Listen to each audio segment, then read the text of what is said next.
धन्यवाद करते हैं इस प्यारे परमेश्वर का, हमारे गुरु का, जो हमें आत्मिक बातें सिखाता है ताकि इन वचनों को खोल कर उस मसीह की आरंभ की शिक्षा को फिर से जाने, ताकि हमें आगे बढ़ना है। जैसा परमेश्वर चाहता है हमें उसके अनुसार बढ़ना है। आइए हम उस वचन को पढ़ते हैं कि क्या बाइबल के अनुसार मसीह के आने के बाद हमें बपतिस्मा लेना जरूरी है, क्या सिर पर हाथ रखकर प्रार्थना करना जरूरी है। इसलिए हम वचन को खोलते हैं बाइबल के नए नियम के अनुसार इब्रानियों 6:1 में, पेज नंबर 307। देखो, इसके अंदर लिखा गया है कि इसलिए आओ मसीह की आरंभ की शिक्षा की बातों को छोड़कर हम सिद्धांत की ओर आगे बढ़ते जाएं और मरे हुए कामों से मन फिराएं और परमेश्वर पर विश्वास करें। देखो, 6:1 में लिखा है कि इसलिए आओ मसीह की आरंभ की शिक्षा की बातों को छोड़कर। मतलब इसमें लिखा है कि आरंभ की शिक्षा जो मसीह के द्वारा जिस समय परमेश्वर आया, वहाँ पर स्टार्टिंग की शिक्षाओं के बारे में बोला गया कि आरंभ की शिक्षा मतलब स्टार्ट होने तक की बातें। इसमें बोला कि छोड़कर हम सिद्धांत की ओर आगे बढ़ते जाएं। मतलब जिस समय परमेश्वर आया उसने अपना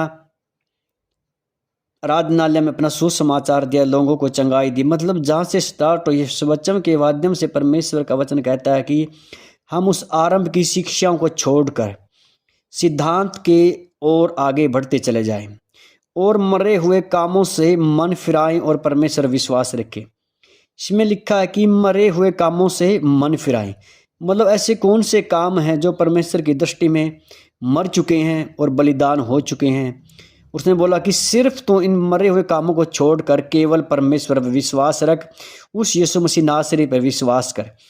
के अंदर 2 के अंदर लिखा है कि और बपतिस्मा और हाथ रखने और मरे हुओं के जी उठने और अंतिम न्याय की शिक्षा रूपी नींव फिर से न डालें। देखो, बिल्कुल क्लियर शब्द में लिखा है कि परमेश्वर ने हम सबको बपतिस्मा के बारे में लिखा है और हाथ रखकर प्रार्थना करवाने के बारे में लिखा है और मरे हुओं को जी उठने और अंतिम न्याय की शिक्षा रूपी नींव फिर से न डाले। मतलब इस वचन के अनुसार परमेश्वर ने क्लियर लिखा है कि जो हमें बपतिस्मा ले रखा है या मसीह में आने के बाद जब तक परमेश्वर अपना बलिदान दे चुके हैं, बिल्कुल लिखा कि मरे हुए, जब परमेश्वर के मरने से पहले जितने भी काम परमेश्वर ने किए हैं, चाहे बपतिस्मा का काम हो, चाहे सिर पर हाथ रखने का काम हो, चाहे उस मरे हुओं को जी उठने का काम हो, उस परमेश्वर ने बोला कि ये न्याय की शिक्षा रूपी नींव फिर से न डाले। मतलब जो काम परमेश्वर हमारे लिए करके गया है, उसने भी बपतिस्मा लिया और दोबारा इन कामों को न करने की सलाह दी गई है। इसके अनुसार हमें बपतिस्मा लेना नहीं चाहिए, क्योंकि जो परमेश्वर हमारे लिए कर चुका है और दोबारा से फिर हम वही कर रहे हैं। बिल्कुल लिखा कि वो दोबारा वो नींव है ना फिर से ना डाले। मतलब जो परमेश्वर हमारे लिए करके गया, जो बो के गया है, अपनी आत्मा हमें दे के अपने हाथों में अपने आप को कुर्बान कर गया है, क्रूस पर चढ़ा दिया गया है, वह सारे काम परमेश्वर के क्रूस पे चढ़ाए जाने तक वो सब मर चुके हैं। इसलिए लिखा है कि तुम मरे हुओं के जी उठने तक की सारी जो बातें हैं ना, जो उन शिक्षाओं की नींव फिर से नहीं डालना चाहिए, क्योंकि मसीह के मरने के बाद जो बपतिस्मा लेते हैं वह परमेश्वर की दृष्टि में गलत है। और यदि परमेश्वर 3 के अंदर लिखा है, यही परमेश्वर चाहे तो हम यही करेंगे। लिखा है कि परमेश्वर चाहे तो। अगर परमेश्वर के द्वारा, इस वचन के द्वारा आपकी समझ में आ गया है कि जो काम परमेश्वर ने हमारे लिए किए हैं, बपतिस्मा लेकर हाथ रखने तक और मरे जी उठने तक, और परमेश्वर बोला कि वो नींव फिर से न डाले। मतलब जो मैं आपके लिए कर चुका हूँ आपको करने की जरूरत नहीं है। और हमें विश्वास है कि वचन हमें समझ में आ गया है कि जैसे इस वचन के अनुसार लिखा है कि हम वैसा ही करेंगे, हम यकीन करते हैं। और 4 के अंदर लिखा है कि क्योंकि जिन्होंने एक बार ज्योति पाई है, मतलब जब अब आप परमेश्वर में स्टार्टिंग में गए हो, परमेश्वर ने आपके जीवन में अद्भुत कार्य किया, मतलब वो ज्योति आपके पास आई है, और जो स्वर्गीय वरदानों का स्वाद चख चुके हैं, मतलब जो आशीष, जो वरदान परमेश्वर ने आप सबको दिए हैं, मतलब उस वरदान का स्वाद आप चख चुके हो और पवित्र आत्मा के भागी हो गए हो। मतलब जब आने तक, जब मसीह में आप स्टार्टिंग में आए हो तो पवित्र आत्मा के आप भागी हो चुके हो। मतलब परमेश्वर ने आपको स्वीकार किया है, आपने अपनी गलती गुनाह का अंगीकार किया और आप परमेश्वर में आए हो। देखो 5 के अंदर लिखा कि और परमेश्वर के उत्तम वचन, और परमेश्वर के उत्तम वचनों का और आने वाले युग की सामर्थ का स्वाद चख चुके हो। मतलब जो आने वाला युग है, मतलब जो अब नव युग चल रहा है, जिस युग में हम आज हैं, इसलिए लिखा कि नव युग की सामर्थ का स्वाद आप चख चुके हो। मतलब अब की युग की जो सामर्थ है वो अलग है। और 6 के अंदर लिखा कि यदि वे भटक जाएं तो उन्हें मन फिराने के लिए फिर नया बनना अनहोना है। और जब आप परमेश्वर में आने के बाद इन वचनों को स्वीकार नहीं करते, आप बहरे हो चुके हो, आपने परमेश्वर को दोबारा हुआ जो काम मर चुके हैं दोबारा रिपीट कर रहे हो, तो आप गलत कर रहे हो। इसके बारे में लिखा है कि जब विश्वास से आप भटक जाते हो और मन फिराव के लिए फिर नया बनना अनहोना है। मतलब जब आप विश्वास से भटक जाते हो तो आपको नया बनना अनहोना है। देखो नया बनने के बारे में क्या लिखा है। जो नया बनना अनहोना, मतलब आप नया नहीं बन सकते, क्योंकि वे परमेश्वर के पुत्र को अपने लिए फिर क्रूस पर चढ़ाते हैं और प्रगट में उस पर कलंक लगाते हैं। देखो इसका मतलब ये है 5 का और 6 का पूरा, कि जो विश्वास से भटक जाते हैं, मतलब किस प्रकार भटक गए हम, क्योंकि मसीह ने जो कार्य हमारे लिए कर चुका है। जब से वो आराधनालय में वचन स्टार्ट करने, जितने चंगाई की, जितने बपतिस्मा लिया, जो भी काम परमेश्वर ने हमारे जीवन में किए हैं, उसने सब कामों को, सब बलिदानों को क्रूस पर बलिदान कर दिया, यानी उनको भेंट चढ़ा दिया परमेश्वर के। और वो शारीरिक रूप को छोड़कर, शरीर को छोड़कर एक आत्मिक परमेश्वर बन गया। और इसलिए परमेश्वर ने 5 के 11 के अंदर भी बताया गया कि तुम्हें समय के हिसाब से गुरु होना चाहिए, मतलब आगे बढ़ना चाहिए। इसके 6 के अंदर भी यही लिखा कि जो हम विश्वास से भटक चुके हैं, किस प्रकार भटक चुके हैं, कि हम आज भी उस परंपरा को घेरे हुए हैं जिन्हें परमेश्वर ने हमें मना किया है। उन मरे हुए कामों की शिक्षा रूपी नींव फिर से न डाले। मतलब जो परमेश्वर ने बपतिस्मा लिया, हाथ रखकर प्रार्थना करने के बारे में, उसने बोला कि जो काम मैं कर चुका हूं तो तुम दोबारा से फिर से क्यों रिपीट कर रहे हो। मतलब तुम्हें आगे बढ़ना चाहिए था, तुम दूध पीते बच्चे बन रहे हो। देखो मैं एक दूसरी तरह से समझा रहा हूं। जैसे आप मेरे वचन सुन रहे हो, आप परमेश्वर में आए हो, क्या आप अब इस दशा में परमेश्वर चलोगे? और लिखा भी गया कि तुम परमेश्वर के पीछे हो लो। आज तुम, हम कलीसिया में आए, अपने परमेश्वर ग्रहण किया है, अब वो आत्मिक परमेश्वर है, उसने सारे कामों का बलिदान चढ़ा दिया गया, मतलब क्रूस पर वो सारे काम मर चुके हैं। हमें बपतिस्मा लेने की आवश्यकता नहीं है। हम वो कामों को कर कर परमेश्वर के दोबारा फिर बलिदान कर रहे हैं, मतलब परमेश्वर को क्रूस पर दोबारा से फिर चढ़ा रहे हो। जो प्रकट में उस पर कलंक लगता है, मतलब परमेश्वर पर हम कलंक लगा रहे हैं दोबारा से वो काम करके। जो काम परमेश्वर हमारे लिए कर चुका है और दोबारा फिर हम वो काम कर रहे हैं। हमें परमेश्वर ने कहाँ पर स्टार्ट किया है? मरने के बाद, जब वो आत्मिक कामों में आया।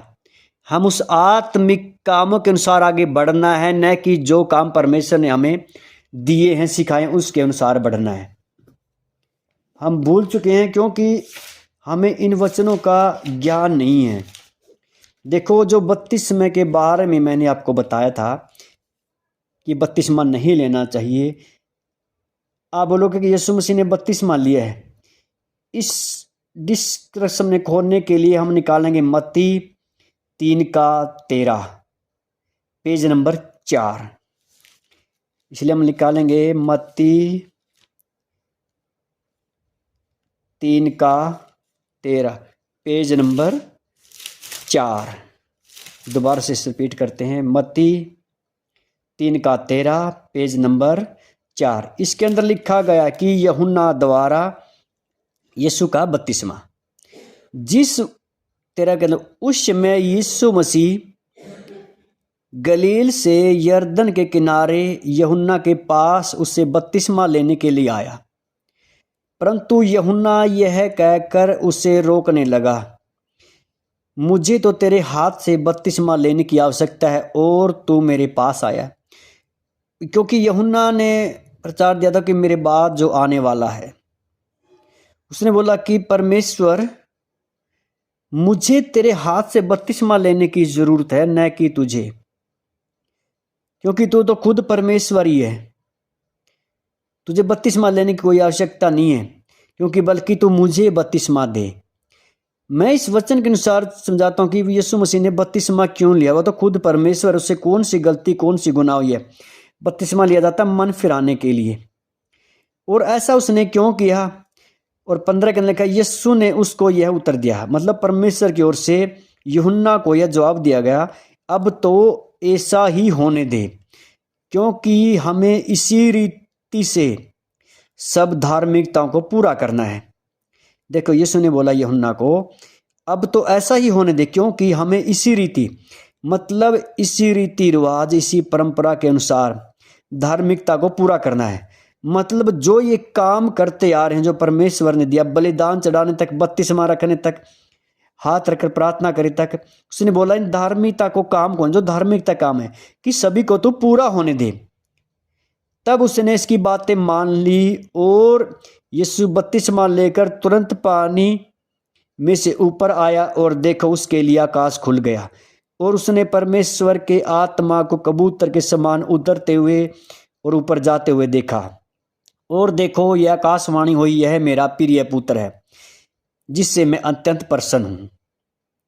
देखो, इस बपतिस्मे के बारे में परमेश्वर ने क्यों लिया। उसने यूहन्ना को यही बताया कि इन धार्मिकता को पूरा होने दे। मतलब इसका है सीधा साधा कि परमेश्वर ने पूरी पृथ्वी के हर एक काम, बलिदान से लेकर बपतिस्मा, मतलब जो काम यीशु मसीह से पहले हुए, हर एक काम परमेश्वर ने किए हैं। और परमेश्वर ने खुद को बलिदान चढ़ाया हमारे लिए। मतलब हर एक काम परमेश्वर ने किए हैं। इन्हीं कामों के कारण परमेश्वर ने उन सब कामों को हमारे लिए पहले वो कर चुका है, और वो आत्मिक रूप में हमने परमेश्वर के पीछे चलना है, उसके मार्ग पर चलना है। अब हम दोबारा से बपतिस्मा ले रहे हैं, तो क्या हम परमेश्वर का वो काम कर रहे हैं, सुसमाचार कर रहे हैं? क्या परमेश्वर चाहता है? ये परमेश्वर कभी नहीं चाहता। उसने सब धार्मिकता को पूरा करने के लिए ऐसा किया, ताकि जब आप उस यीशु मसीह को ग्रहण करो कि जो काम पहले हो चुके, वो काम करने की आवश्यकता नहीं, केवल परमेश्वर पर विश्वास रखने की आवश्यकता है। इसीलिए